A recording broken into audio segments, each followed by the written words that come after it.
E aí, pessoal, tudo certo? Hoje a gente vai mergulhar num papo que, olha, pode mudar o jogo para muito empresário por aí. Vamos falar de fé, dinheiro, negócios, tudo isso com base numa conversa incrível com o Eric Couto. Então se prepara, porque a ideia aqui é chacoalhar umas estruturas e talvez transformar a sua jornada como empreendedor. Para começar, vamos direto ao ponto com uma pergunta que, com certeza, já tirou o sono de muito empreendedor cristão. Pensa comigo. E se tudo o que a gente aprendeu sobre prosperidade estiver um pouco fora do alvo? A resposta para isso pode redefinir completamente o que a gente entende por sucesso e propósito.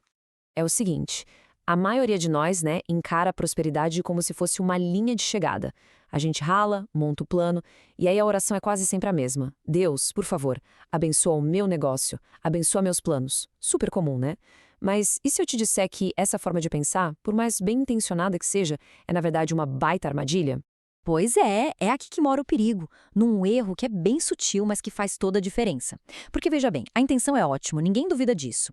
Só que essa pegada de Deus abençoe o que é meu, ela acaba revelando uma mentalidade que lá no fundo está nos prendendo, nos limitando. E o Eric Couto dá nome para isso. Ele chama essa forma de pensar de mentalidade de escassez. E olha, guarda bem esse nome, porque esse é o conceito-chave. Se a gente entender isso aqui, o resto todo começa a fazer sentido. É como se fosse a chave que destrava uma porta bem grande. Tá, mas o que é essa tal de mentalidade de escassez na prática? Pensa assim. É aquela vozinha na cabeça que vive com medo de que vai faltar. É a necessidade de ter o controle de tudo, sabe? De estar no comando, senão a coisa desanda.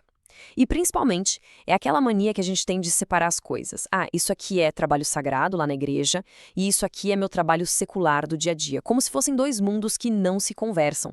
E essa imagem aqui, nossa, ela resume perfeitamente essa briga interna. De um lado, a gente tem a figura do dono. Esse cara opera na escassez, ele precisa controlar tudo, busca a validação dos outros, vive nessa correria. Agora, do outro lado, tem o mordomo. A mentalidade dele é outra. É a mentalidade de reino. Ele confia em Deus, busca um propósito maior e o mais importante, ele integra a fé em tudo que faz. A pergunta que fica e que vale a pena pensar com calma é: qual desses dois tem sido mais a nossa cara no dia a dia? Ok, e como a gente sai dessa armadilha? A chave, o pulo do gato está numa mudança de perspectiva. Mas não é uma mudancinha qualquer, não. É uma virada de chave profunda. É aqui que o jogo realmente começa a mudar. Então, se liga na ideia central. O foco muda completamente. A gente para de pedir Deus, venha abençoar os meus planos e começa a perguntar Deus, como é que eu posso fazer parte dos seus planos? Essa frase do Eric resume tudo.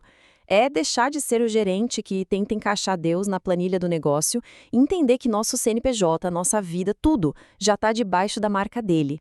E quando essa ficha cai, a gente chega na ideia talvez mais radical de todas. Presta atenção nisso. Prosperidade não é algo que a gente corre atrás para ter.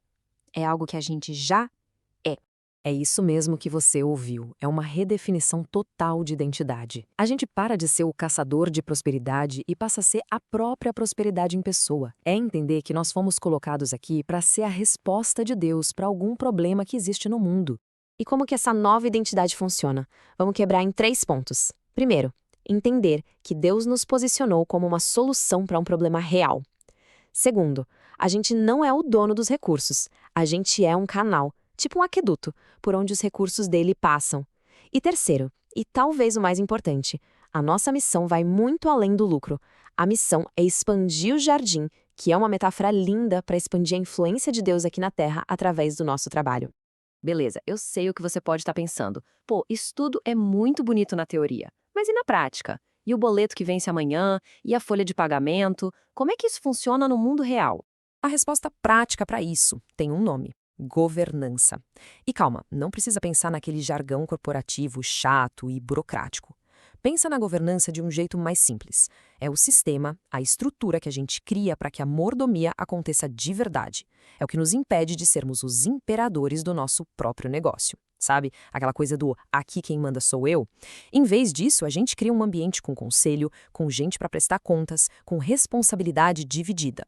Porque no fim do dia, essa virada de chave toda conecta o nosso trabalho, o nosso suor, a um propósito que, nossa, vai muito, mas muito além da última linha do balanço financeiro da empresa. E aí, para a gente fechar, fica uma reflexão, uma pergunta daquelas que ecoam na cabeça. Todo esse esforço diário, as noites mal dormidas, a dedicação total ao negócio, tudo isso está construindo o quê? O nosso pequeno reino particular ou o reino de Deus? Olha, esse papo aqui foi só um gostinho. Para entender a fundo como aplicar essa mentalidade, ouvir umas histórias de vida que são sensacionais, você precisa ver a conversa completa com o Eric.